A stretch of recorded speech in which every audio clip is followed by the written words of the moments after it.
Hello and welcome back to, well, the second of my run note series. I'm going to go through something of a run that I did. Hopefully give you guys some inspiration or steal it wholesale. I don't care. Just you guys get out there and play some Shadowrun. I decided it was pretty obvious that I shouldn't try to type and talk at the same time from my first video I did on this subject.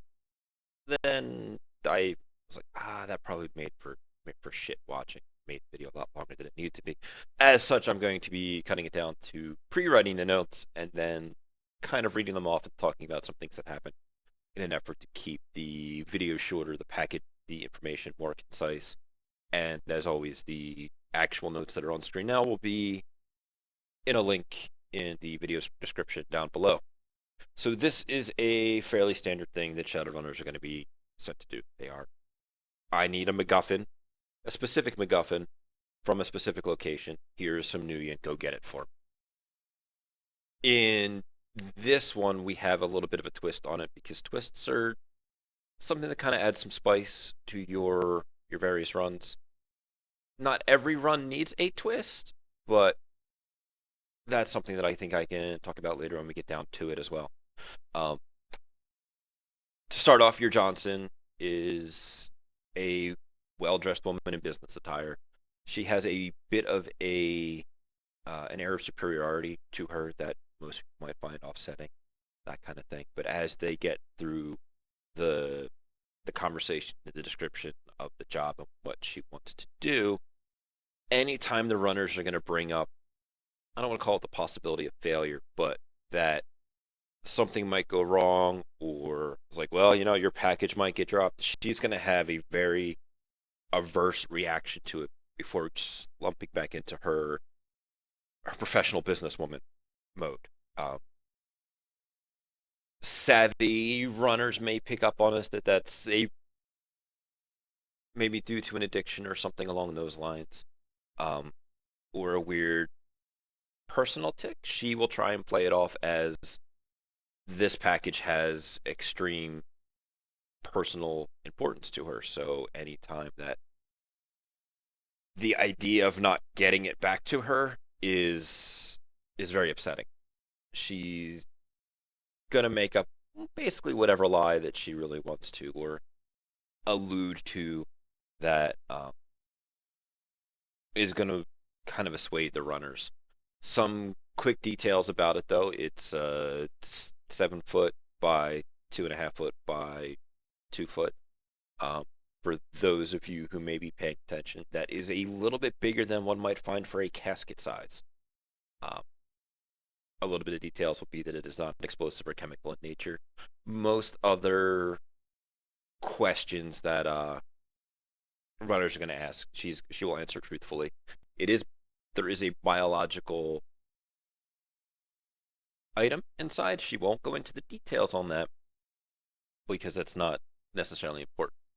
Given the dimensions, uh, it's a very easy jump that runners may make to it being the body of somebody she loved, or maybe a person being humanly trafficked.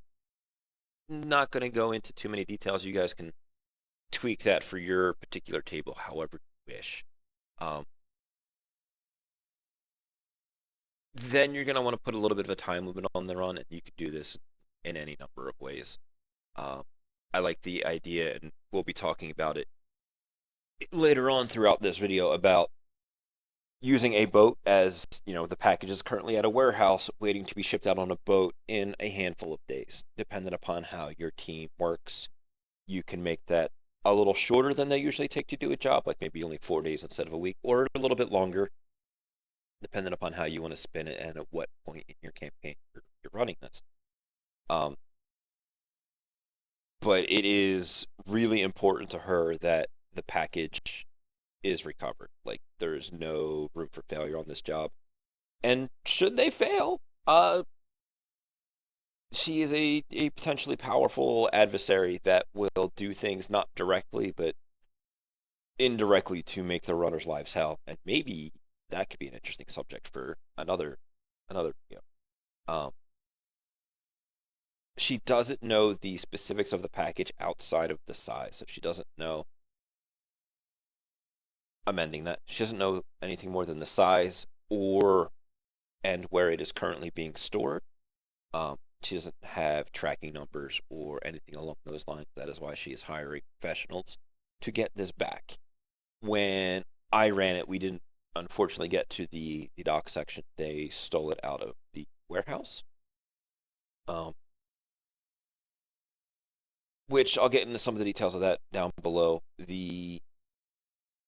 Uh, I used fancy bookkeeping to constantly change the tracking number and um, where it was going and where it had came from to keep it essentially locked in the warehouse red tape limbo. That's why she didn't have it and why she's hiring professionals to go get it, because they're not going to actually ship this thing out for me to arrange to have it kidnapped or to do anything along those lines. And given as now she has found out where it is, she wants it desperately and is not really willing to directly expose herself, but exposing other people or hiring, professional criminals to do things is pretty standard fare for the Shadowrun timeline. So that's what she's going to do. Getting into the actual legwork of things, there's a pretty good way for most people to get to any of the little details. When you're going to put a twist in your run, and I'll talk about this more down at the twist section. And if the Twitch chat, when I'm recording this video, guesses on where this is going, please throw it out. I'd be curious to see what you guys have. Um, you want to make it not an aha, I got you twist. This is no like Sixth Sense final reveal. Oh, the whole time you were being played. You want to put hints in there so that they can, if not figure out, at least suspicions. It is fairly enjoyable when you can watch the runners come up with two or three different suspicions and then being like, oh, it could be that, but I really hope it's not that. Um, so I'm going to bring up some of the ways that you can put those hints into this run so that they can find them out and begin to draw their own conclusions. So as they hack the host, um, it's a fairly standard host. You will be able to choose its rating dependent upon what makes sense for it being, just a docks section, not a docks, just like a normal warehouse that does mostly above board things. Um, and actually has that's the wrong one. That should criminal activities. Um, if you want to have it a more criminally active warehouse, maybe you are stealing from one organized crime facility, giving it to another. That is totally a little thing that you can add in there.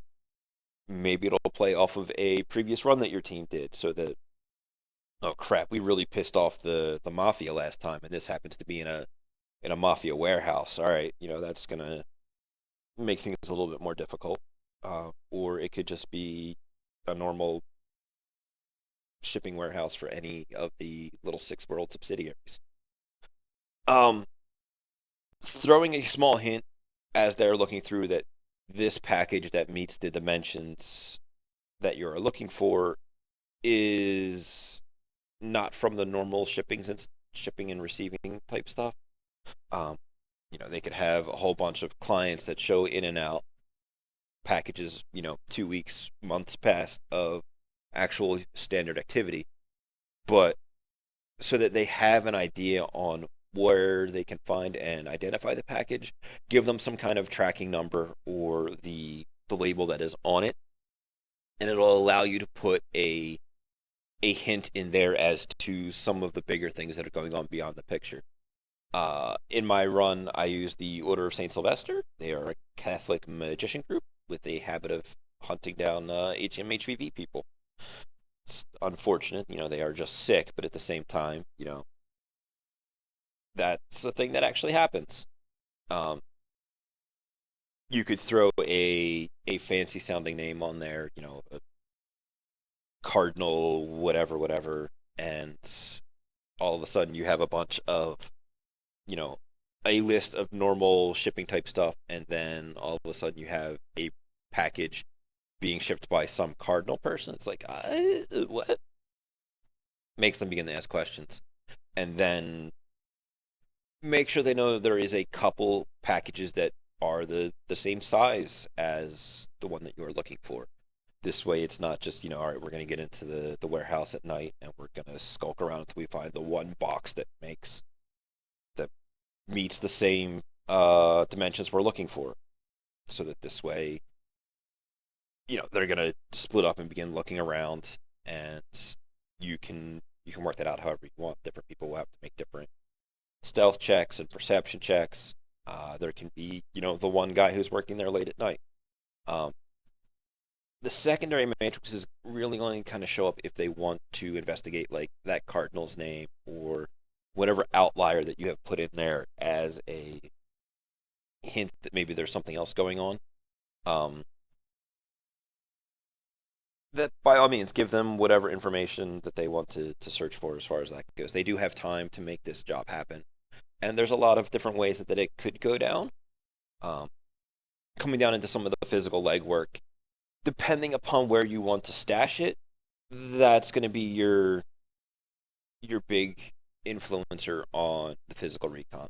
Like they can't do anything super crazy in the Matrix or Astral or that kind of thing, but the getting a visual on the dock or the warehouse will give them a lot of useful information. Um, if you want to bring in the organized crime angle, they could maybe spot, driving by the warehouse, you will see a Hyundai Xiong that is pulled up and some Oriental gentlemen getting out in very nice suits wearing dark glasses. One man is carrying a briefcase that you see a small wire going up his sleeve to. And, all of a sudden it's like, all right, now we know that this is a Yakuza owned and operated warehouse. Do we have aspects that can allow us to work?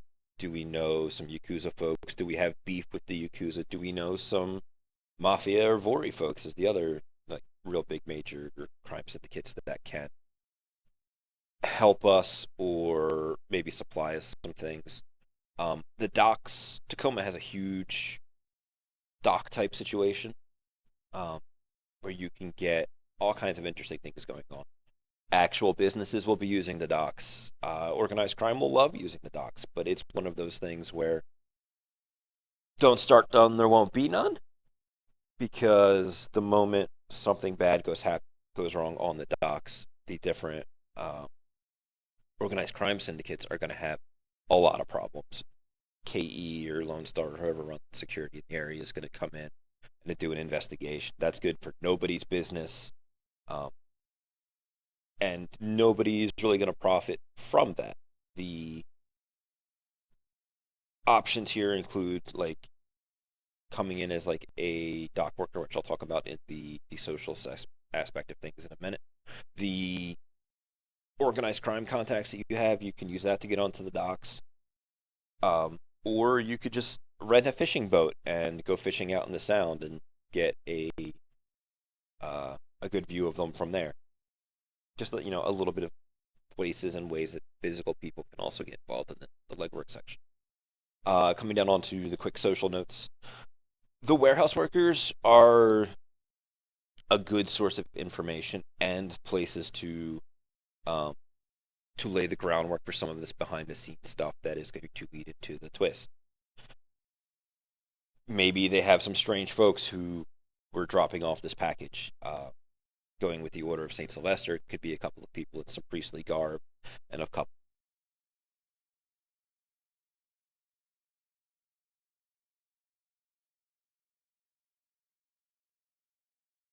As my headset cut out, I'm sorry. The the dock workers can be a good source of information so that uh, the normal folks kind of thing can get involved in a bar type setting, make some friends that way, and uh, get some information. Talk about the strange people who dropped off this package.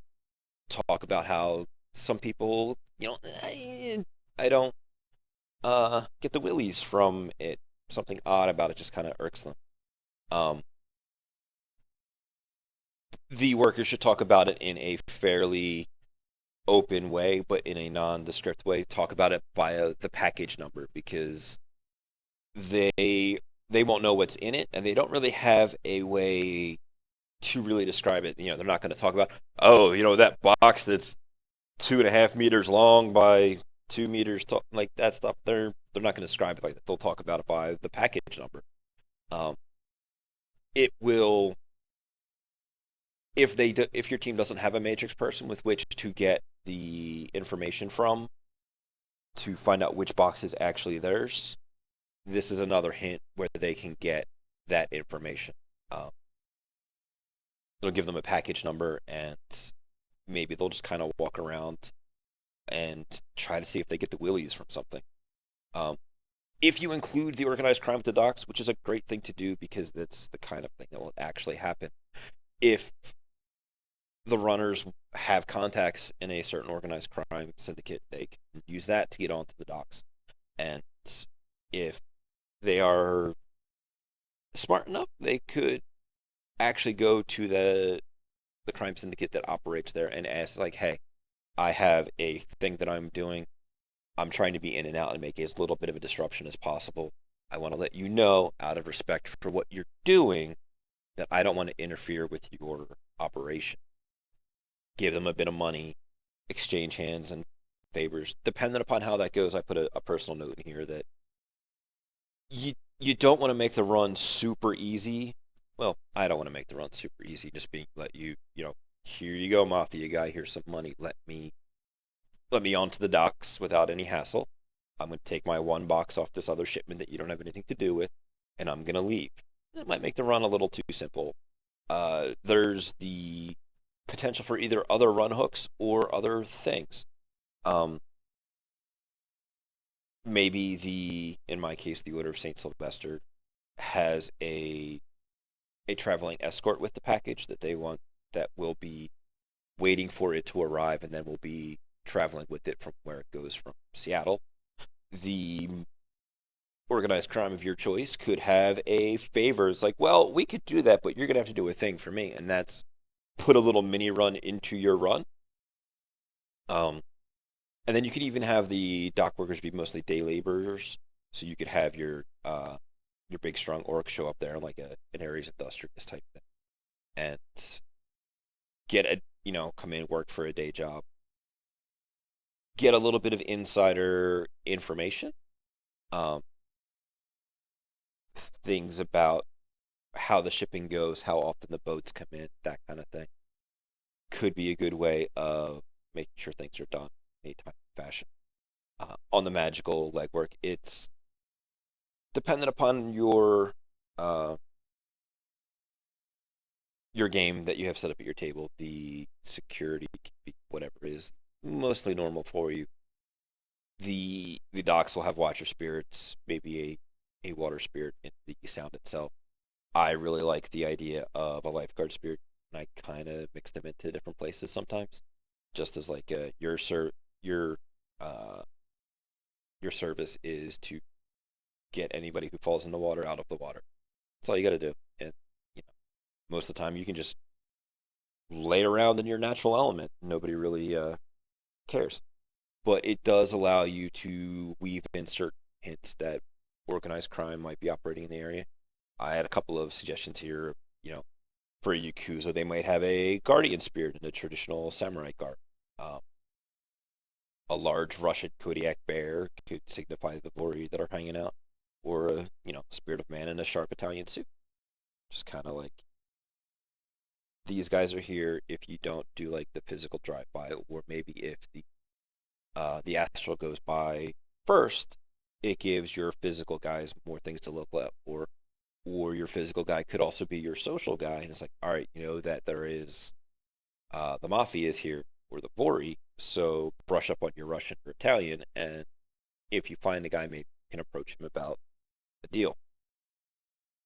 The warehouse is boring, mundane warehouse. If you want to get crazy, you can uh, make one of the workers a technomancer. I did this on a run one time that kind of sidetracked things. They got a bunch of hits on their sensing test, and I was like, and that random elf over there, she happens to be a technomancer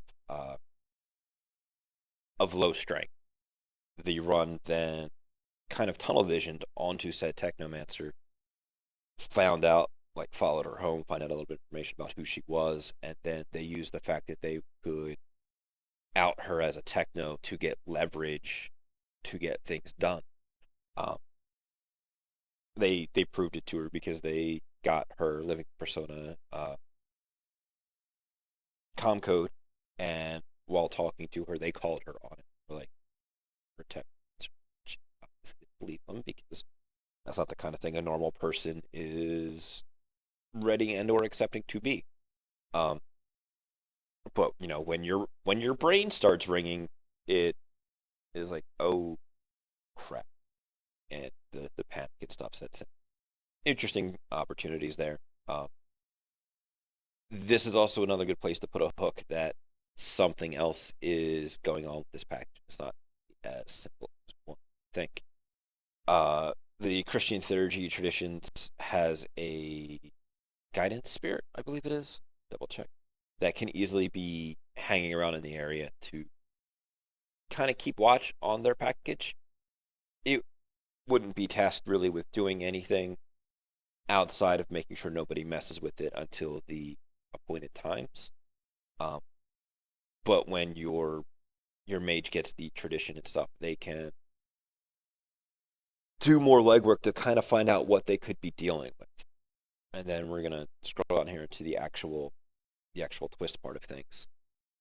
Not all runs need to have twists. Most do in some fashion. Here there is a couple of different ways that I have tried to seed at least uh, the notes here with ways they could figure out what's going on. Um, Vampires have an induced dormancy when they are cut off from air.